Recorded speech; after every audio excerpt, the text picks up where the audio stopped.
रघुदेव भगवान की, कृष्ण बलदेव की, उमापति महादेव की, परशुराम भगवान की। अक्षय पात्र को परिपूर्ण करे।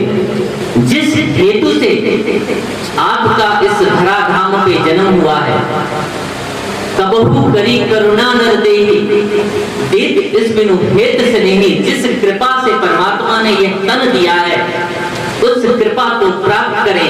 यह अक्षय तृतीया का हमारे आप सभी को ढेरों आशीर्वाद। नमस्कार, मैं अर्चना और आप देख रहे हैं हंगामा टाइम्स। हंगामा टाइम्स आपको दिखाता है राजधानी में क्या खास हो रहा है। तो आज राजधानी मनाया जा रहा है, भगवान श्री परशुराम का जन्म उत्सव मनाया जा रहा है। जन्म उत्सव पूरी राजधानी मनाया जा रहा है। तो इस समय हम लोग छठा मिल पे हैं, जहाँ पे आप देख रहे हैं अखिल भारतीय स्वर्ण महासभा के द्वारा यहाँ पे छठा मिल आनंद आश्रम में जो मनाया जा रहा है, भगवान परशुराम जी का जन्म उत्सव मनाया जा रहा है। दूर दूर से यहाँ पे लोग आए हुए हैं, सैकड़ों की तादाद में यहाँ पे लोग आए हुए हैं। यहाँ पे जो लोग उपस्थित हैं उनसे हम बात करेंगे कि आज के कार्यक्रम के बारे में क्या कहेंगे। और जिस तरह से लोगों को ये नहीं पता है, बहुत से कम लोगों को ये पता है कि परशुराम जी कौन थे, वो हमारे भगवान थे या फिर उनका कितना जो भी कौन सा अवतार थे। तो यहाँ पे आए हुए लोगों से चलते बात करते हैं। भारतीय स्वर्ण समाज द्वारा परशुराम जयंती में इतने भव्य कार्यक्रम का आयोजन किया गया, आप इस बारे में क्या कहना चाहेंगे? सर्वप्रथम तो जो हमारे वास्तविक हीरो हैं, जिसे हम महापुरुष कहते हैं, जो हम उनको भूल चुके हैं। यह उद्देश्य है हमारा कि उनको समाज में पुनः वास्तविक रूप में हम स्थापित करें। उनके जो आदर्श रहे जीवन का, जिसके हम प्रेरणा पाके नए जीवन को उद्देश्यों को प्राप्त कर सकते हैं, इस हेतु से हमने इस कार्यक्रम का आयोजन किया है। और हम साथ में ये भी कहना चाहते हैं, संदेश देना चाहते हैं कि परशुराम जयंती ये भगवान के छठे अवतार माने गए। तो जो छठे अवतार हैं, जो भव्यता के साथ है, जिनको परशुराम भगवान का परशा भी मिला है, जिससे सुदर्शन चक्र बना था, ऐसे वर्षे से उनका वो मिला। तो हमें लगता है कि ऐसे महापुरुषों का हमें गाथा गानी चाहिए, मनाना चाहिए। यही हमारा प्रमुख उद्देश्य है। बाबा जी, क्या ये जो कार्यक्रम किया गया है, क्या ये हर साल किया जाता है या सिर्फ इस बार समारोह का आयोजन किया गया है? नहीं, पिछले 2 सालों से ये कार्यक्रम लगातार हो रहे हैं और ये हर साल आयोजन होगा। सर, समाज में, क्षत्रिय समाज में जो एक भ्रांति बनी हुई है कि परशुराम जी जो है क्षत्रिय नाशक थे, तो उस पर क्या कहेंगे? ये एक बहुत बड़ा षड्यंत्र है। ये षड्यंत्र जो तथाकथित कम्युनिस्ट हैं उनके द्वारा फैलाया गया है। क्योंकि आप जानते हैं, जो शुरुआत में हमारे शिक्षा मंत्री रहे हैं वो कौन थे, इससे भली भांति अब हमारा समाज परिचित है। शुरुआत के 5 ऐसे लोग जो मुस्लिम समाज से आते हैं, जिनको भारत की संस्कृति नहीं पता। जब उनसे एक डिबेट में पूछा गया कि भारत के इतिहास के बारे में, संस्कृति के बारे में आप क्या जानते हैं, जो संस्कृत नहीं जानता, जो भारत की रीढ़ की हड्डी संस्कृत है, वेदों को नहीं जानता, वो भारत की रीढ़ की कैसे जानेगा। एक ऐसे ही मार्क्सिस्ट थे, उन्होंने राजा जनक और उनकी माता सीता के बारे में व्याख्यान करते हुए कहा कि अरे जनक मतलब होता है पिता, तो अरे ये तो क्या नाम है, राम ने अपने पिता की बेटी से ही शादी कर ली, क्योंकि जनक का अर्थ पिता भी होता है। पर ये नहीं पता कि जनक एक उपाधि है, एक राजा की उपाधि है जो समाज में दी जाती थी, तो उनकी पुत्री से। तो इसी तरह की भ्रांतियों की वजह से आज ये समाज को लड़ाने के लिए कि ये समाज एक न हो जाए, क्योंकि जिस तरह ब्राह्मण मस्तिष्क है और क्षत्रिय बाहु है, अगर जब तक मस्तिष्क और बाहु एक नहीं होंगे तो इस समाज का सुदृढ़ निर्माण नहीं हो सकता। वैश्य हमारी जंघा है, शूद्र हमारे चरण है, ये सभी शरीर जब एक साथ होगा तभी सुदृढ़ शरीर का निर्माण होता है, महामानव का निर्माण होता है, श्रेष्ठ भारत, अखंड भारत का निर्माण होता है। ये भ्रांति काटने की जरूरत है। की गई कि 2014 से पहले जो है सनातन धर्म का प्रचार प्रसार विकास नहीं हो रहा था विदेशों में, तो क्या वास्तव में 2014 के बाद से ही विकास हुआ? नहीं, ये कहने का मतलब उनका नहीं था, पूर्णतः ऐसा नहीं है। ये साध्वियाँ जो इंग्लैंड से आई हैं, ये उससे बहुत पहले से वहाँ पे ज्ञान दीक्षा लिए थे, वहाँ बहुत प्रचार है, उससे पहले भी आज बड़े बड़े मंदिर था। कहने का मतलब जो भव्यता आई है उसके बाद लोग गर्व से कह सकते हैं हम भारतीय थे। बीच में एक ऐसा दौर आया था कि भारत की बहुत सारी बदनामियां हो गई थी, क्योंकि यहाँ पे लगातार आक्रांताओं के द्वारा जो आतंक फैलाए जा रहे थे, जिसके लिए सुरक्षाएं नहीं थी।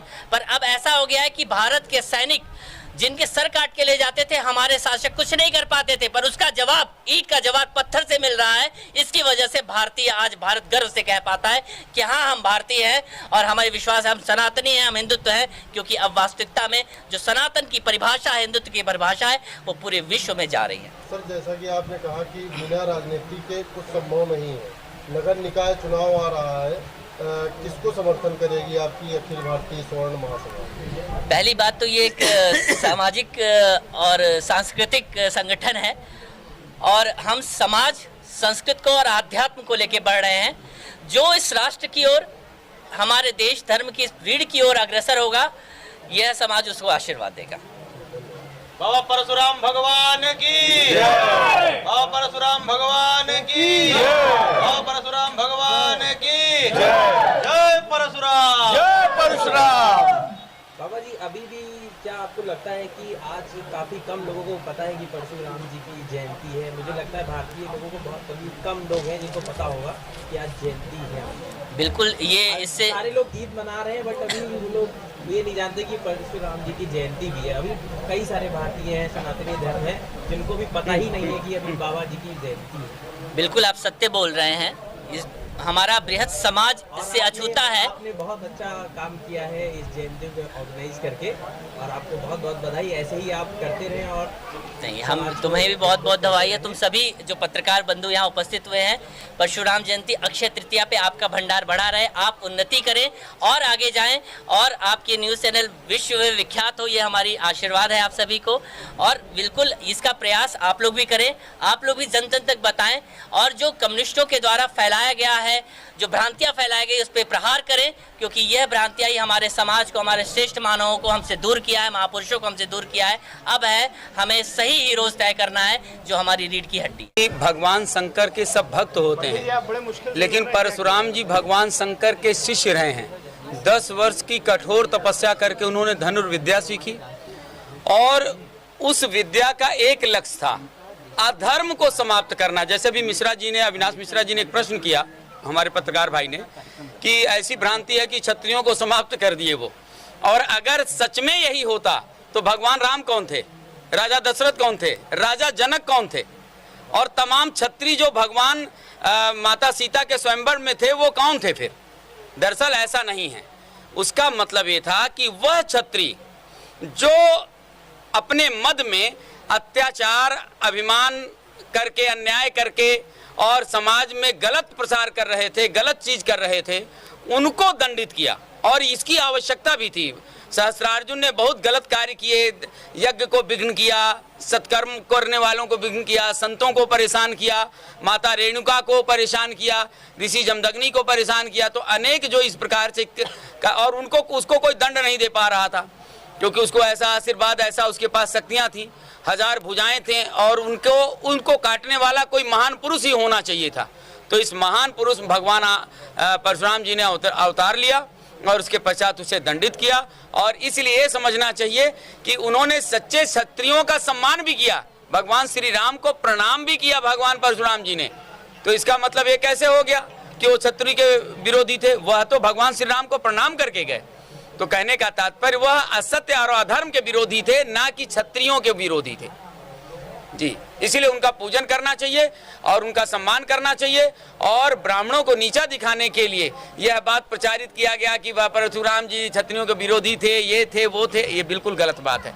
भगवान परशुराम सत्य का और भक्ति का और न्याय का संदेश देते हैं और ये कहते हैं, अगर अन्याय तुम्हारे सामने होता है तो लड़ो और उसका प्रतिकार करो और अधर्म को मिट्टी में मिला दो। और जैसे हमारे योगी जी ने अभी कुछ अधर्मी लोगों को मिट्टी में मिला दिया, ये संकल्प किया, ऐसे ही संत को होना चाहिए। अब लोग कह रहे हैं कि अरे योगी जी ने ये क्या कर दिया।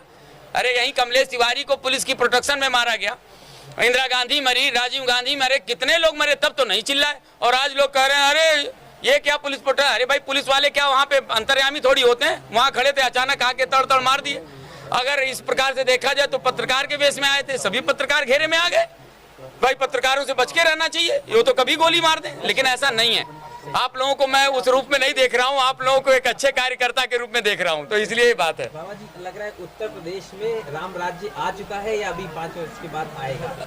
अब ये तो मतलब जनता का मतलब रिजल्ट है, लेकिन हाँ, जिस रास्ते पे उत्तर प्रदेश चल पड़ा है, और मुझे लगता है कि अब तक अगर कोई और सरकार होती तो शायद दंगे होते, लेकिन सब बहुत कुछ होने के पश्चात भी प्रदेश शांत है।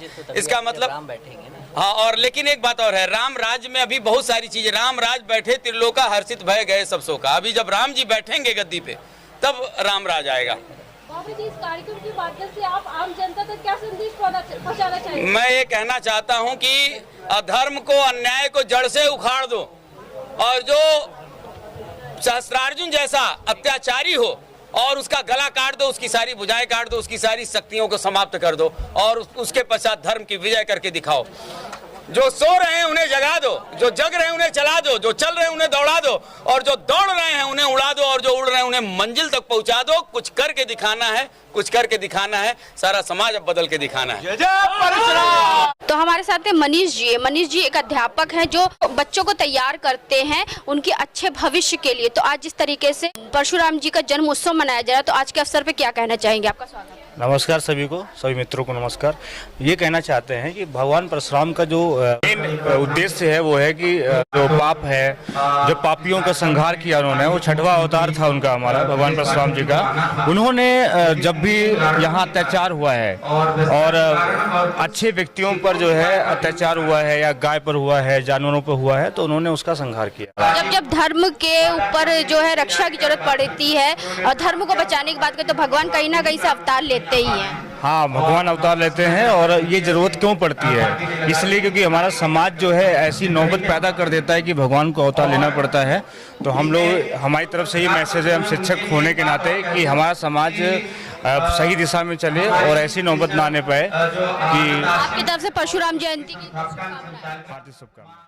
हंगामा टाइम्स की तमाम खबरों को देखने के लिए हंगामा टाइम्स को सब्सक्राइब कर लीजिए और बेल आइकन दबा लीजिए। अगर आपको ये वीडियो अच्छा लगा हो तो लाइक बटन प्रेस कर अपनी प्रतिक्रिया हमारे कमेंट बॉक्स में देना मत